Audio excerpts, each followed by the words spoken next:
Hello everyone, myself Bismi Picharian, Assistant Professor at Suresh Gandhi High University. So today we are going to discuss about the gastric proton pump inhibitor. So learning objectives are this lesson will help the students to understand the mechanism of action and uses of gastric proton pump inhibitors and alkylating agent. Learning outcomes.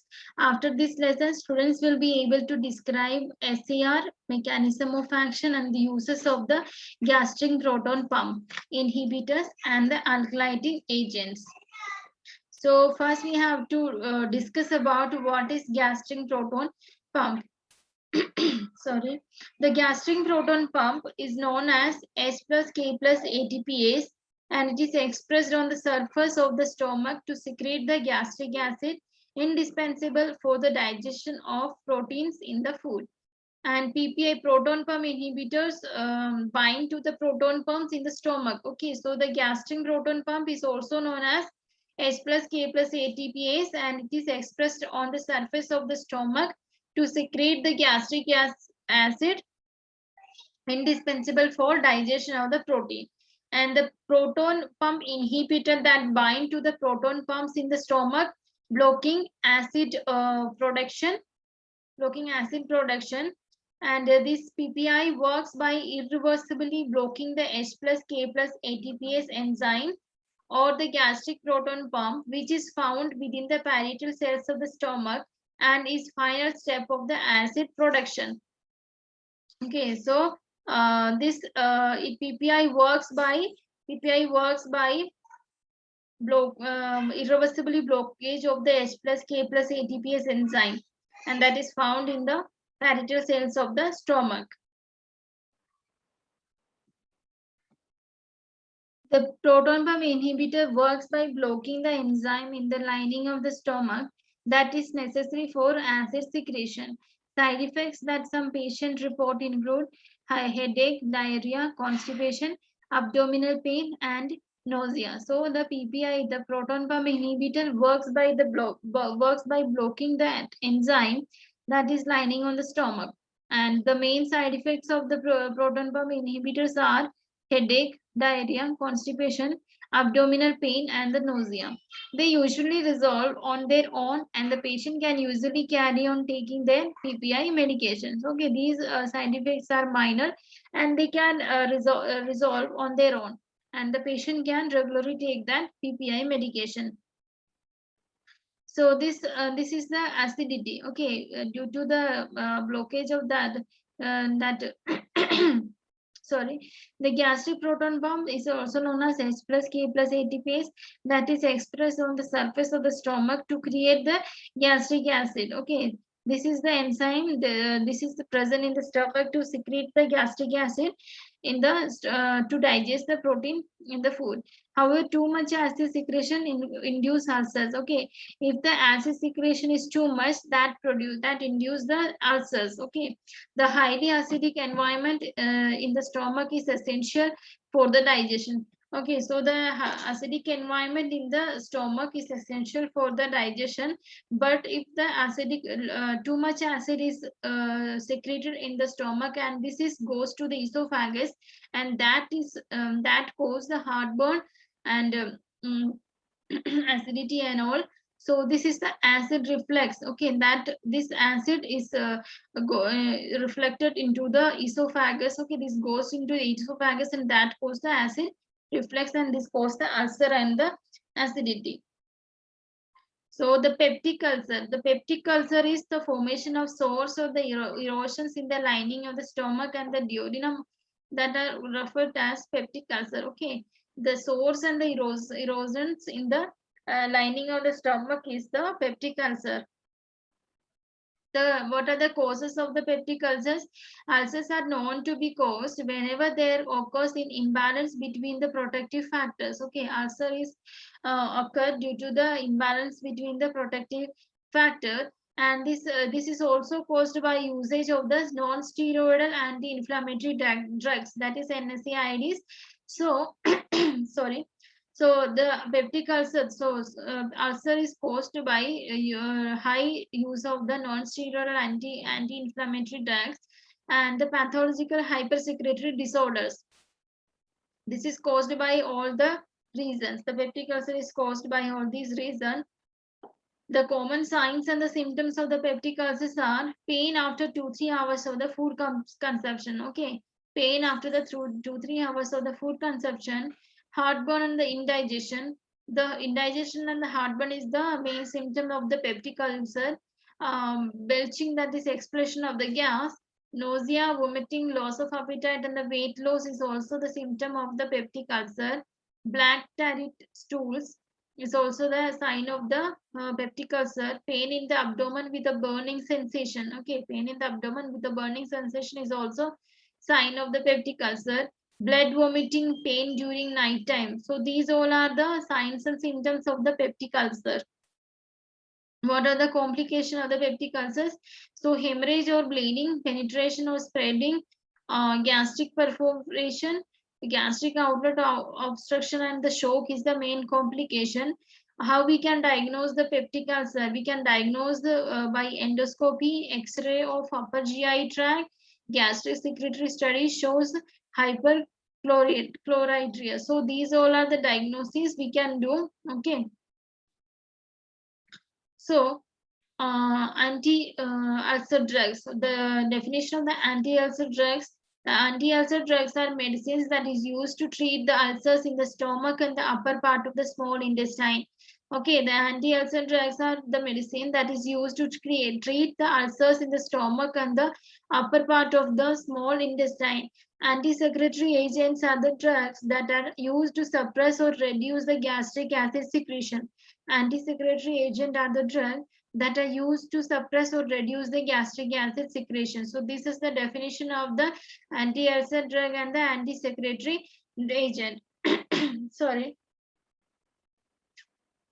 So structural activity relationship for proton pump inhibitor.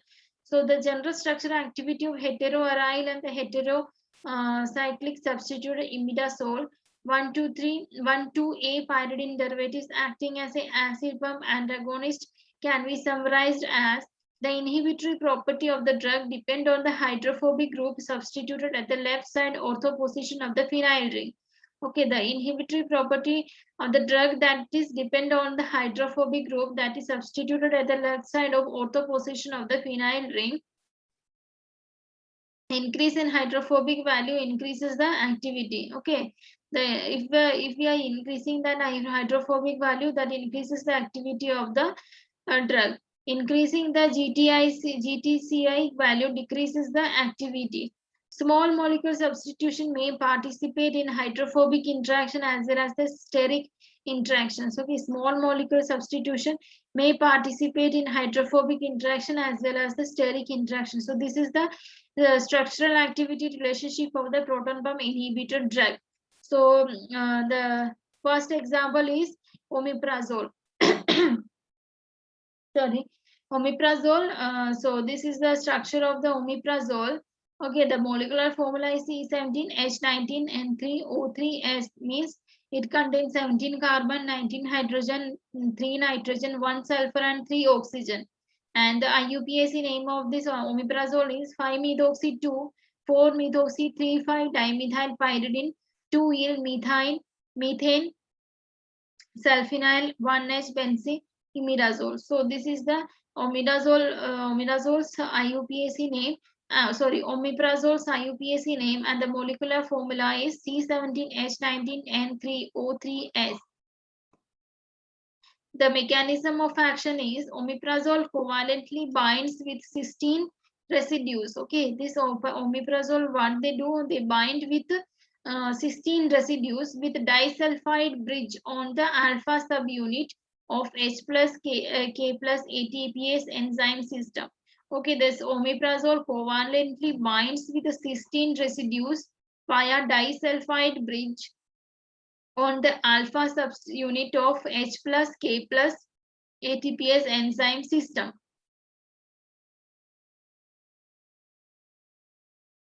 Thereby inhibit it inhibits the H plus K plus ATPase pump, which in turn inhibits the gastric acid secretion or formation of hydrochloric acid in the parietal cells.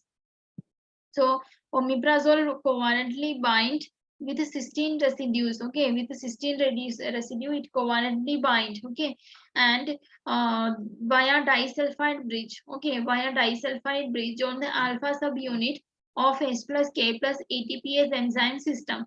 Thereby, it inhibits the H plus K plus ATPase pump, which in turn inhibit the gastric acid secretion as well as the formation of the hydrochloric acid in the parietal cells. So this is the mechanism of action of the omeprazole. The medicinal use of the omeprazole is used for the treatment of active duodenal ulcers to reduce the risk of the duodenal ulcers by eradicating Helicobacter active benign gastric ulcer. This is also used in GERD, erosive esophagitis, pathological hypersecretory condition, and heartburn. So the omeprazole is used for the treatment of sorry, these all the disease. So this is all about the omeprazole, and the next drug is lansoprazole. So lansoprazole structure is this, and the IUPAC name of the lansoprazole is 2,3-methyl 4,2,2 trifluoroethoxypyridine 2-il methyl sulfonyl 1H benzyimidazole. So this is the IUPAC name of the lansoprazole, and the molecular formula of the lansoprazole is C16H14F3N3OTS. Okay, the molecular formula is C16H14F3N3O2S.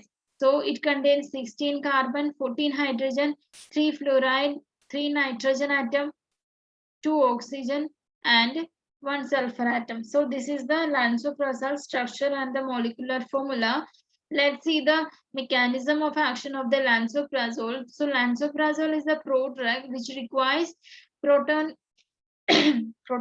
via an acidic environment to get activated.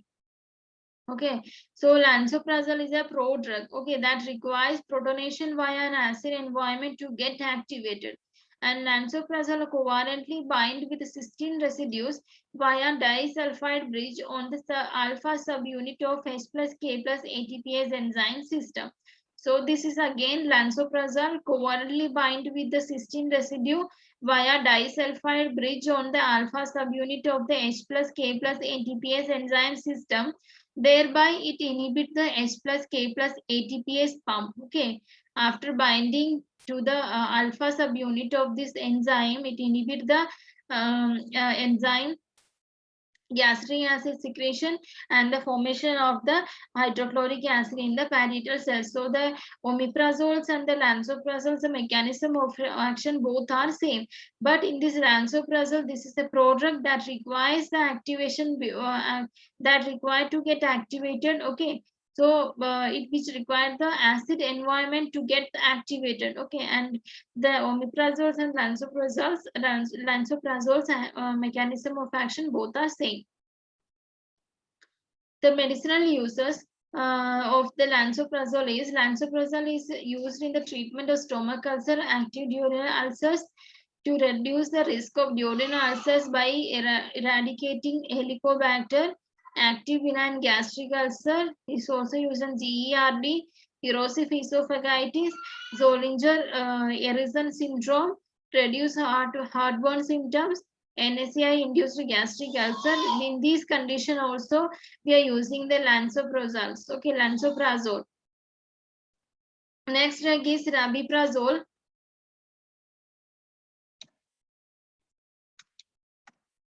So next drug is rabiprazole. The structure of the rabiprazole is this, and the IUPAC name of the rabiprazole is RS2,4,3-methoxypropoxy 3-methylpyridine 2-il methyl sulfonyl 1H benzoimidazole. The structure of the rabiprazole is this, and IUPAC name is this. Let's see the mechanism of action. Rabiprazole is again the prodrug. Okay, lansoprazole and rabiprazole both are the prodrug that require the protonation via an acidic environment to get activated form of the sulfonamide. Okay, the sulfonamide is the activated form of the rabiprazole. Okay, rabiprazole is a prodrug, and then when it come into contact with the acid environment, it will get activated. Okay, it will get activated to form sulfonamide. The sulfonamide covalently bind with the cysteine residue. Okay, after activating this rabiprazole is converted into sulfonamide. The sulfonamide covalently bind with the cysteine residue via disulfide bridge on the alpha subunit of the HK-ATPase enzyme system. Thereby, after binding on this alpha subunit, this inhibits the H plus K plus ATPase pump enzyme. This enzyme is inhibited, and that reduce the gastric acid secretion and the formation of the hydrochloric acid in the parietal cells. So the mechanism of action of the proton pump inhibitor in three conditions: omeprazole, rabiprazole, lansoprazole, both three are same. Next, the use of the rabiprazole is used to treat the stomach ulcer, active duodenal ulcer, active benign gastric ulcer, so used in the GERD, erosive esophagitis, Zollinger-Ellison syndrome, pylori eradication. So in these conditions, the rabiprazole is used. Next drug is pantoprazole. Sorry. Next drug is pantoprazole, and the structure of the pantoprazole is this, and the IUPAC name of the pantoprazole is RS6-difluoromethoxy 2,3,4-dimethoxypyridine 2-il methyl sulfonyl 1H-benzoimidazole. Okay, so pantoprazole's IUPAC name is 6-difluoromethoxy 2,3,4-dimethoxypyridine 2-il methyl sulfonyl 1H-benzoimidazole. Mechanism of action is the pantoprazole is also prodrug and which require protonation via acidic environment to get activated form sulfonamide. So pantoprazole, rabiprazole both require acidic environment to get activated, and this is converted to sulfonamide, and this sulfonamide covalently binds with cysteine residue via disulfide bridge on the alpha subunit of the H plus K plus ATPase enzyme system. Thereby, it inhibits the H plus K plus ATPase pump, which in turn inhibit the gastric acid secretion and the formation of the hydrochloric acid in the parietal cells. So the proton pumps drugs are omeprazole, pantoprazole, lansoprazole, and rabiprazole. All the drugs mechanism of action is same. Okay, the pantoprazole and rabiprazole and the lansoprazole are the prodrug that requires the protonation via acidic environment to get activated. So these all are the mechanism of action of these drugs are same. Let's see the uses of the pantoprazole, medicinal uses of the pantoprazole. The pantoprazole is used for the treatment of stomach ulcer, active duodenal ulcers, active benign gastric ulcer, GERD, erosive esophagitis, Zollinger-Ellison syndrome, pylori eradication. So in these conditions, or in the to treat these type all the disease, we are using the pantoprazole.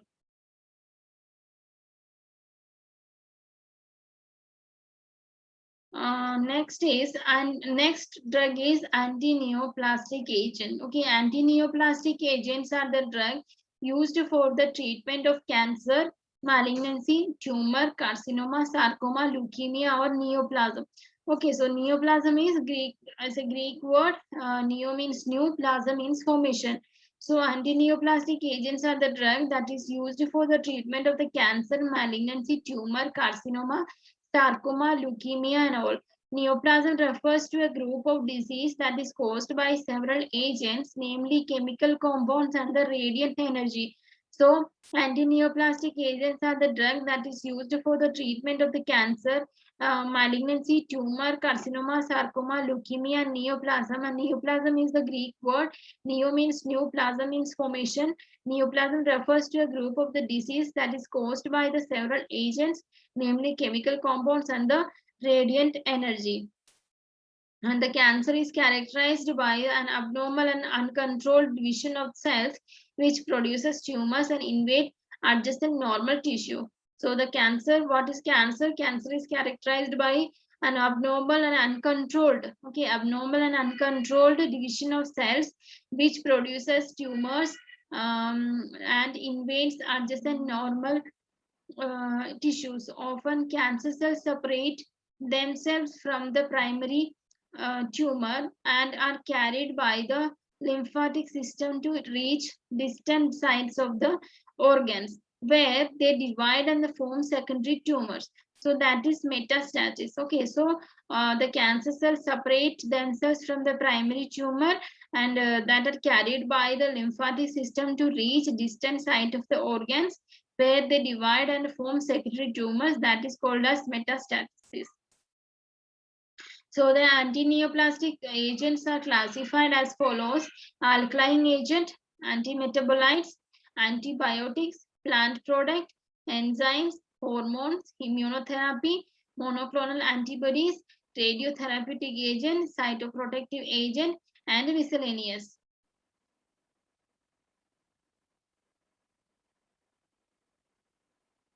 So the meclorethamine. The IUPAC name of the meclorethamine is 2-chloro and 2-chloroethyl and methyl ethane 1-amine. Okay, the IUPAC name of the meclorethamine is 2-chloro and 2-chloroethyl and methyl ethane 1-amine. The mechanism of action is the drug binds with the guanine nitrogen base pair, and this results in the fragmentation of the DNA by the repair enzymes. The drug binds with the guanine nitrogen base pair, and this results in the fragmentation of the DNA by the repair enzymes. This leads to the prevention of the DNA synthesis, and this also affects the RNA transcription in the cells. The drug binds with the guanine nitrogen base pair, and this results in the fragmentation of the DNA by the repair enzymes, and this leads to the prevention of the DNA synthesis. This also affects the RNA transcription in the cell. So this is the mechanism of action. And let's see the structural activity relationship. The replacement of the sulfur atom by nitrogen lower the toxicity. Sorry, the replacement of the sulfur atom by nitrogen will lower the toxicity. 2-chloroethyl group is essential for the activity. Okay, 2-chloroethyl group in this drug, that is essential for the activity, as the acidification is found by this only. And acidification will attach with the alkylates of the DNA later. Okay, acidification will attach the alkylate of the DNA later. Binding with the amino group will increase the oral route availability of the drug. Okay, binding with the amino group will increase the oral route availability of the drug. The introduction of the substituted phenyl group will also increases the oral route availability of the drug. Aromatic ring introduction will be increase the stability of the drug. Okay, when we are introduce any aromatic ring in this, that increase the stability of the drug. Aromatic ring will further increase the distribution of the drug throughout the body. Benzimidazole ring can provide the local and the faster action of the drug. Okay, the benzimidazole ring. Okay, the benzimidazole ring can provide the local and faster action of the drug. The benzimidazole will further decrease the half-life of the compound. So this is the SAR of the alkylating agent. Let's see the synthesis of the meclorethamine, the ethylene oxide. Okay, ethylene oxide is treated with methenamine. Okay, this ethylene oxide is treated with methenamine to produce the mechlorethamine. Okay, sorry, to produce the mechlorethamine,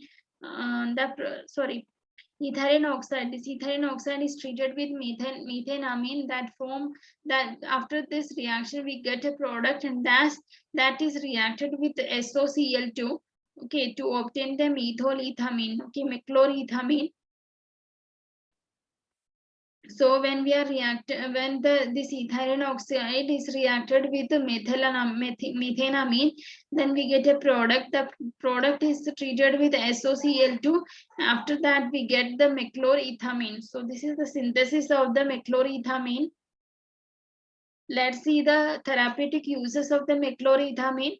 It is used in the treatment of prostatic cancer by modification of the drug into estrogen analogs.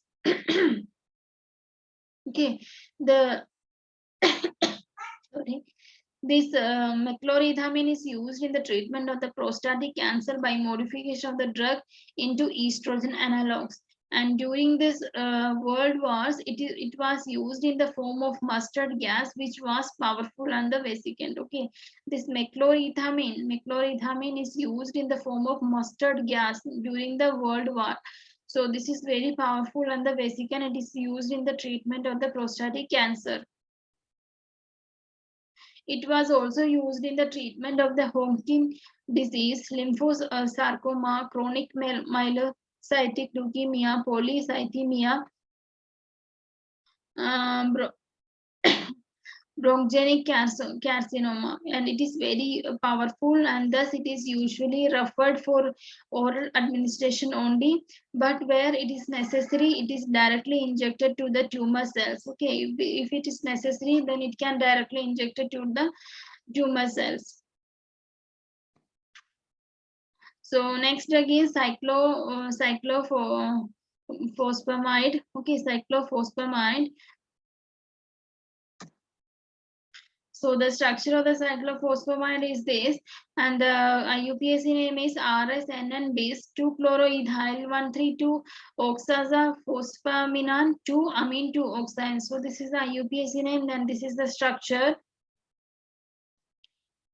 The mechanism of action in those cells of the body which are having low level of ALDH, cyclophosphamide metabolized to phosphoramide mustard. Okay, this cyclophosphamide metabolized to the phosphoramide mustard. The metabolite will form cross linkage between and within the DNA strands at the guanine N7 position. Okay, this metabolites the phosphide mustard, that is the metabolite that will form a cross linkage between and within the DNA strands at guanine N7 position.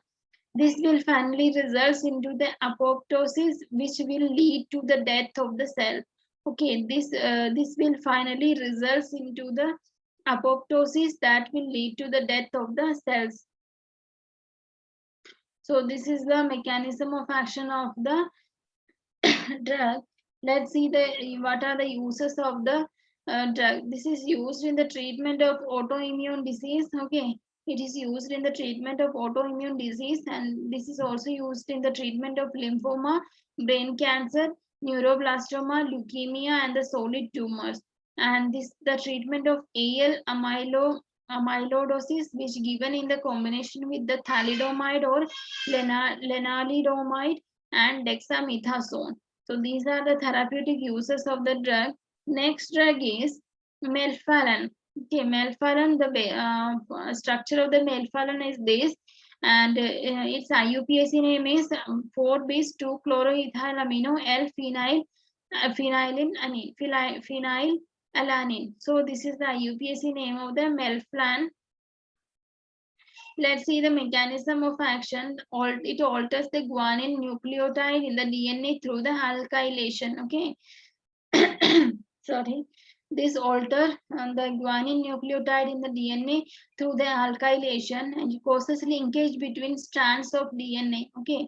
It causes linkage between strand of the DNA. DNA and RNA synthesis are inhibited. Okay.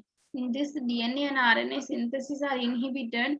Cytotoxicity occurs in both dividing and non-dividing tumors. Cytotoxicity occurs in both dividing and non-dividing tumors. So the therapeutic action of the drug, it is used in the treatment of the breast cancer, neuroblastoma, ovarian cancer, sorry, multiple myeloma. So in these, the drug is used. Next is chlorambucil. So the structure of the chlorambucil is this, and the IUPAC name of the chlorambucil is 4-bis-2-chloroethyl amino benzene butanoic acid. The mechanism of action is chlorambucil interferes with the DNA replication and damage the cells. Okay, this chlorambucil interferes with the DNA replication and damage the cells. It leads to the accumulation of cytosolic P53 that results in the cell cycle arrest and ultimately the apoptosis. And this chlorambucil shows its effect via 3 different ways also. So it alkylates the DNA, which leads to the fragmentation of the DNA by the repair enzyme, and hence DNA and RNA synthesis is affected. And it can also form the cross linkage in the DNA, which will interfere with the DNA transcription. Okay, it can also form the cross linkage in the DNA that will interfere with the DNA transcription. It will induce the mispairing of the nucleotides, hence the translation activities will be affected. So it acts via 3 ways. So first is it alkylates the DNA, which leads to the fragmentation of the DNA by the repair enzymes, hence DNA and RNA synthesis is affected. And it can also form the cross linkage in the DNA, which will interfere with the DNA transcription. And third is it will induce the mispairing of the nucleotides, and hence the translation activities will be affected. Let's see the therapeutic actions of the this drug. This is this is used in the treatment of chronic lymphocytic leukemia, polycythemia vera, trophoblastic neoplasm, ovarian carcinoma, and it is also used in as an immunosuppressive drug for various autoimmune and inflammatory conditions. So these are the drugs. Let's see some MCQs. The chlorambucil is an alkylating agent, vinca alkaloid, antibiotic, and progestin. So chlorambucil is an alkylating agent. So this correct answer is alkylating agent. Next is which type of the ring is present in the cyclophosphamide? Let's see. Let's see the sorry. So indole ring, benzene ring, oxazophosphorin ring, none of the above. So in cyclophosphamide, the oxaphosphorin ring is present. The aromatic ring substitution on the cyclophosphamide will first is increase the stability of the drug, second is decrease the stability of the drug, third is decreases the distribution of the drug in the body, fourth one is none of the above. So it increases the stability of the drug. Then correct answer is the aromatic ring substitution on the cyclophosphamide will increase the stability of the drug. So correct answer is A. Sorry. What is the starting product for the synthesis of the mechlor-ethamine? So first option A is ammonia and the thiazide. Option B is methanol and ethane. Option C is ethylene oxide and the methenamine. And option D is ammonia and methenamine. So the correct answer is ethylene oxide and the methenamine. Okay, the starting product for the synthesis of the mechlor-methamine is ethylene oxide and methenamine. So correct answer is option C. Next is what is the correct IUPAC name of the mechlor-ethamine? Okay, so the correct answer of the IUPAC name of the mechlor-methamine is 2-chloro N2-chloroethyl N-ethyl methane 1-amine. Okay, 2-chloro N2-chloroethyl N-ethyl methane 1-amine. So the correct answer is D. Next is by which bond alkylating agent bind to the nitrogen bases. Okay, by which bond alkylating agent bind to the nitrogen bases is covalent bond. Okay, covalent bond is the correct answer. RS2,4,3-methoxypropoxy, 3-methyl-pyridine-2-eel, methyl sulfonyl 1H-benzo. Imidazole is the IUPAC nomenclature of which drug? So the correct answer is rabiprazole. Okay, rabiprazole's IUPAC name is this. Next is in heteroaryl and heterocyclic substituted imidazole 1,2-A pyridine derivative acid pump antagonist inhibitory property depend on hydrophobic group position, GTCL value, hydrophobic value, all of the above. So the answer is all of the above. Next is an example of the drug from the class proton pump inhibitor is omeprazole. Okay, so omeprazole is the answer. Next is the type of the ring present in the structure of omeprazole is imidazole, pyridine, pyrrole, and phenyl. So first combination is imidazole and pyridine. Second is imidazole and phenyl. Third is pyridine and phenyl. The fourth one is pyridine and pyrrole. So the correct answer is imidazole and pyridine. Okay, in the omeprazole structure, imidazole and the pyridine rings are present. So these all are about the MCQs.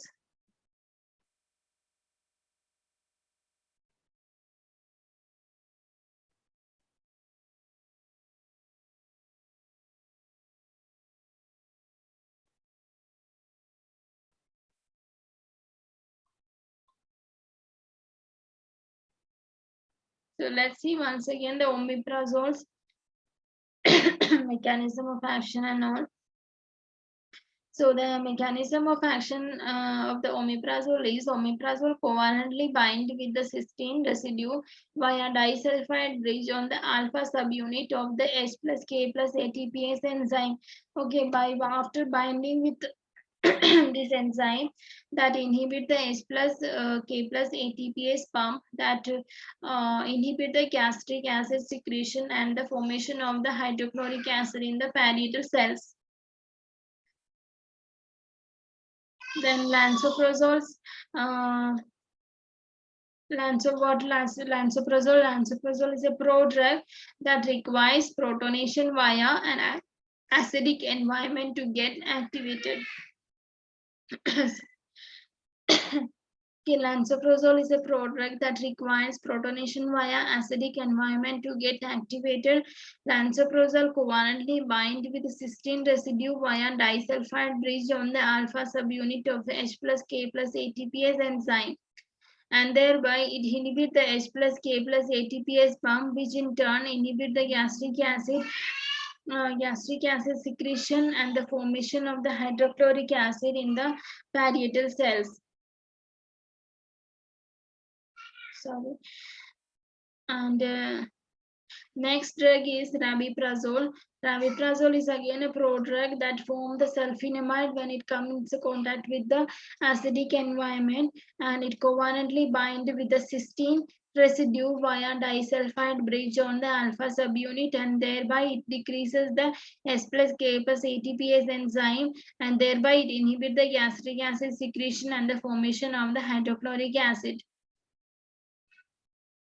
Pantoprazole is also act in the same way.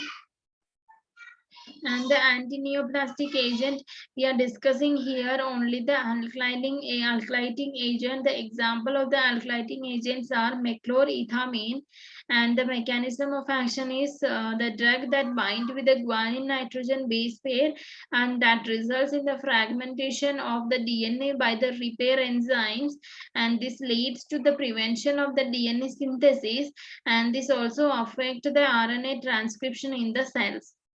And the structural activity of mechlormethamine is the replacement of the sulfur atom by nitrogen will lower the toxicity. Okay, replacement of the sulfur atom by the nitrogen. When we are replacing the sulfur atom with the nitrogen, when okay, that decreases the toxicity.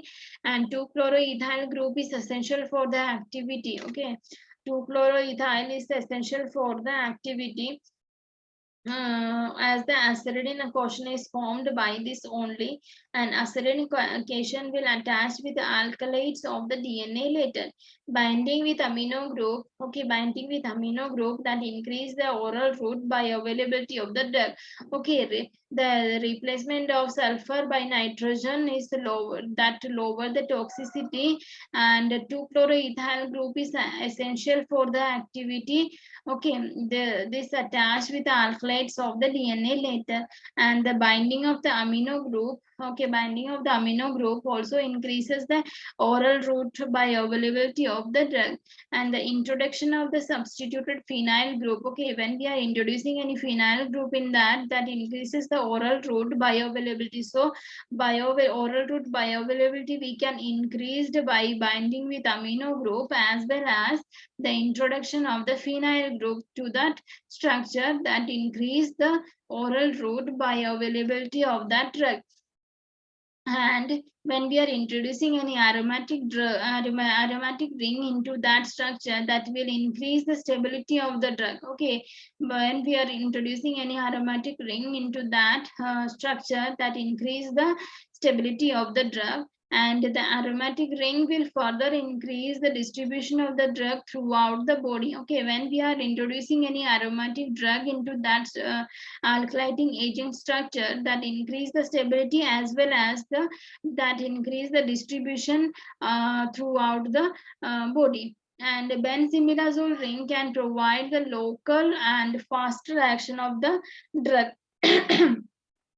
Sorry, the benzimidazole ring can provide the local and the faster action of the drug, and benzimidazole will further decrease the half-life of the compound. So this benzimidazole ring that provides local and the faster action, and the benzimidazole will further decrease the half-life of the compound. So this is the SAR of the alkylating agent. So first, when we are replacing the sulfur atom with the nitrogen atom, that decreases the toxicity, and 2-chloroethyl group is must in for showing the activity, because the acidine cation is formed by this 2-chloroethyl group only, and that acidine cation will attach with the alkylates of the DNA later. And binding with amino group. Okay, binding with amino group that increases the oral route bioavailability, as well as the increase the oral as well as when we are introducing any sub phenyl group in that structure, that also increases the oral route bioavailability. And the aromatic ring, when we are introducing any aromatic ring, that increase the stability of the drug, as well as the increase the distribution of the drug throughout the body. So, and the benzimidazole ring can provide the local and the faster action of the drug, as well as decrease the half-life of that compound. So this is the important part of the alkylating agent. So everybody should know the structural activity relationship of the alkylating agent as well as the proton pump inhibitor, because the structural activity relationship in the medicinal case in chemistry, this is very important. So this is all about the proton pump inhibitor and the alkylating agent. I hope everybody understood it very well. So thank you.